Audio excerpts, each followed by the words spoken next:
Good morning. We are here. It's another day. And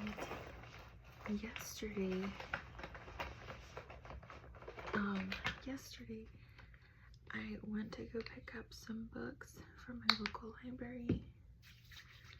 And so we're gonna read one of them today. Because why not? Why not?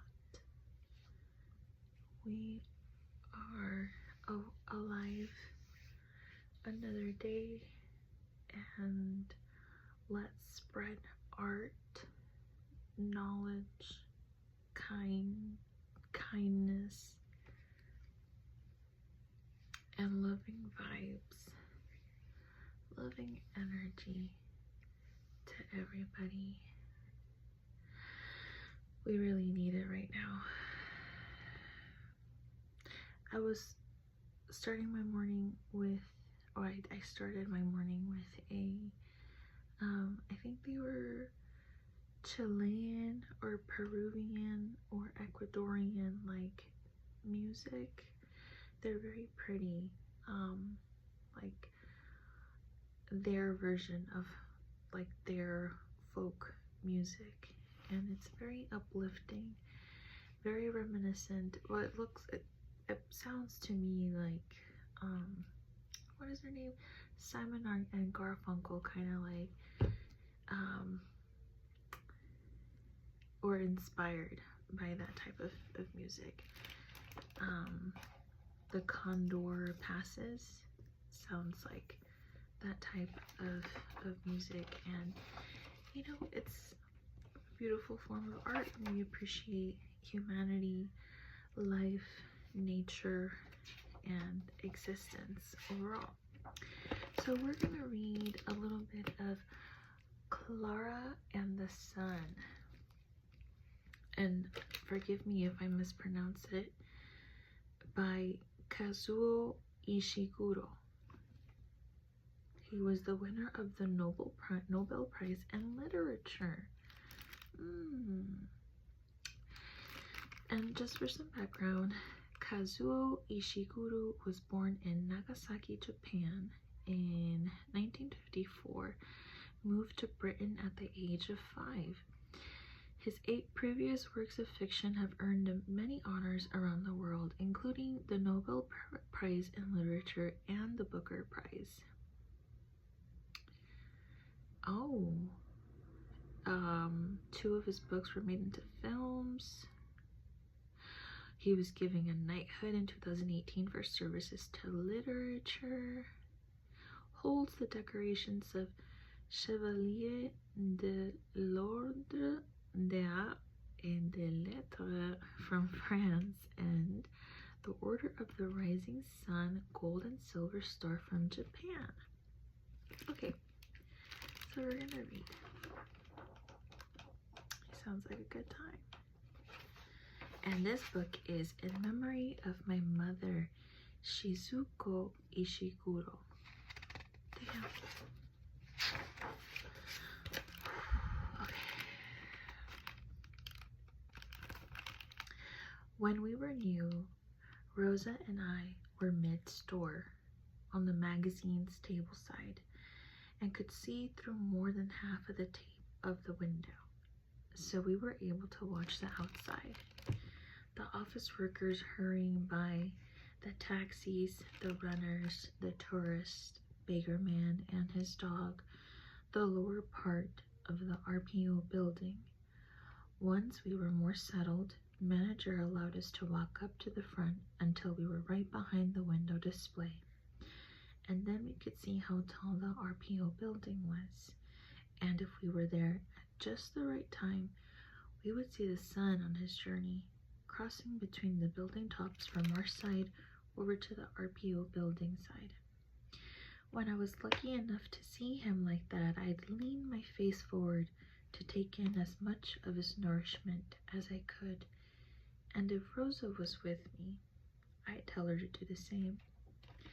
After a minute or two, we'd have to return to our positions, And when we were new, we used to worry that because we often couldn't see the sun from mid-store, we'd grow weaker and weaker. Boy AF Rex, who was alongside us then, told us there was nothing to worry about, that the sun had ways of reaching us wherever we were. He pointed to the floorboards and said, "That's the sun's pattern right there. If you're worried, you can just touch it and get strong again." There were no customers when he said this, and manager was busy arranging something up on the red shelves, and I didn't want to disturb her by asking permission.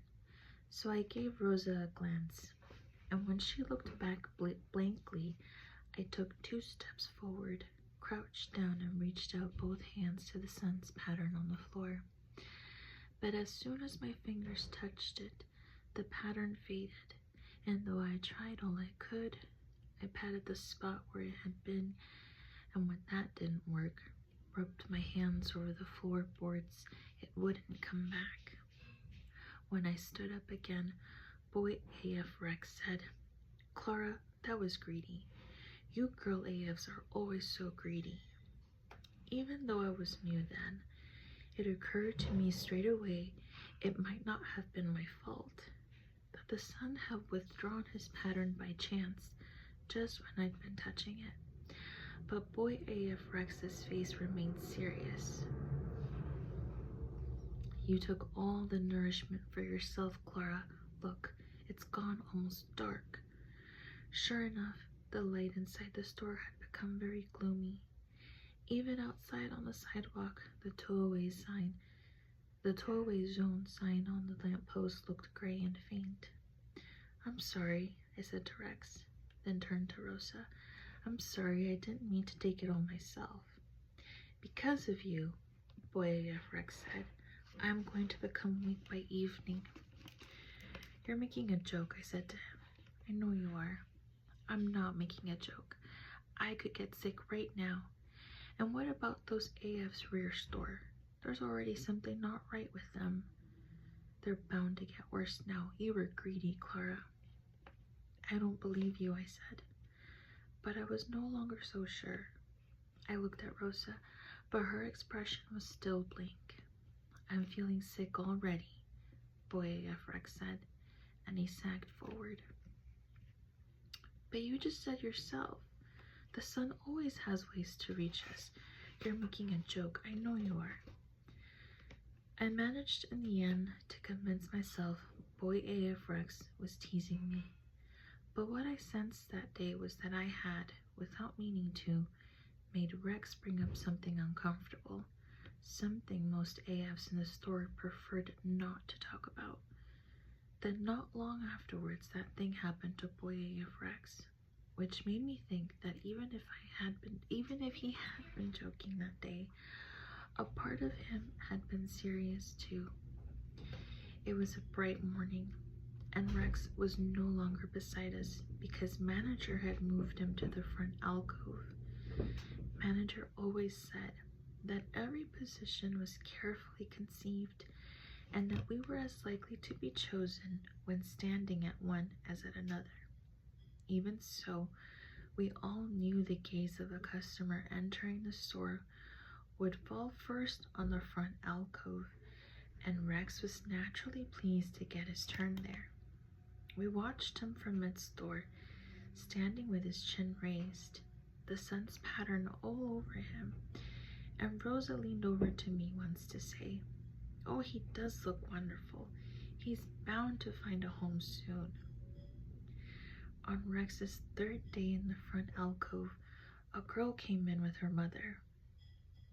I wasn't so good at telling ages, but I remember estimating 13 and a half for the girl, and I think now that was correct. The mother was an office worker, and from her shoes and suit, we could tell she was high-ranking. The girl went straight to Rex and stood in front of him, while the mother came wandering our way, glanced at us, then went on towards the rear, where 2 AFs were sitting on the glass table, swinging their legs freely as manager had told them to do. At one point, the mother called, but the girl ignored her and went on staring at Rex's face. Then the child reached out and ran a hand down Rex's arm. Rex said nothing, of course, just smiled down at her and remained still, exactly as we'd been told to do when a customer showed special interest. "Look," Rosa whispered. "She's going to choose him. She loves him. He's so lucky." I nudged Rosa sharply to silence her because we could easily be heard. Now it was the girl who called to the mother, and then soon they were both standing in front of Boy AF Rex, looking him up and down. The girl sometimes reaching forward and touching him. The two conferred in soft voices, and I heard the girl say at one point, "But he's perfect, Mom. He's beautiful." Then a moment later the child said, "Oh, but Mom, come on." Manager by this time had brought herself quietly behind them. Eventually the mother turned to Manager and asked, "Which model is this one?" "He's a B2, Manager said. "Third series for the right child. Rex will make a perfect companion. In particular, I feel he'll encourage a conscientious and studious attitude in a young person." "Well, this young lady here could certainly do with that." "Oh, Mother, he's perfect." Then the mother said, "B2 third series. The ones with the solar absorption problems, right?" She said it just like that, in front of Rex, her smile still on her face. Rex kept smiling too, but the child looked baffled and glanced from Rex to her mother. "It's true," Manager said, "that the third series had a few minor issues at the start, but those reports were greatly exaggerated. In environments with normal levels of light, there's no problem whatsoever." "I've heard solar malabsorptions can lead to further problems," the mother said, "even behavioral ones. With respect, ma'am, Series 3 models have brought immense happiness to many children. Unless you live in Alaska or down a mine shaft, you don't need to worry." The mother went on looking at Rex. Then finally she shook her head. "I'm sorry, Carolyn. I can see why you like him, but he's not for us. We'll find one that's perfect for you." Rex went on smiling until after the customers had left, and even after that showed no sign of being sad. But that's when I remembered about him making that joke, and I was sure then that those questions about the sun, about how much of his nourishment we could have, had been in Rex's mind for some time. Today, of course, I realized Rex wouldn't have been the only one, but officially, it wasn't an issue at all. Every one of us had specifications that guaranteed we couldn't be affected by factors such as our positioning within a room. Even so, an AF would feel himself growing lethargic after a few hours away from the sun and start to worry there was something wrong with him, that he had some fault unique to him, and that if it became known, he'd never find a home.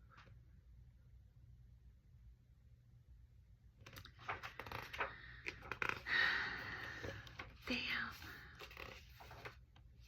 I'm gonna stop there because I have work to do. I am grateful for the opportunity to be working from home and spending some time doing other stuff. Thank you so much for joining me. I hope you liked that. That seems like I think I'm gonna cry during this book. We'll see how it goes. Wish me luck.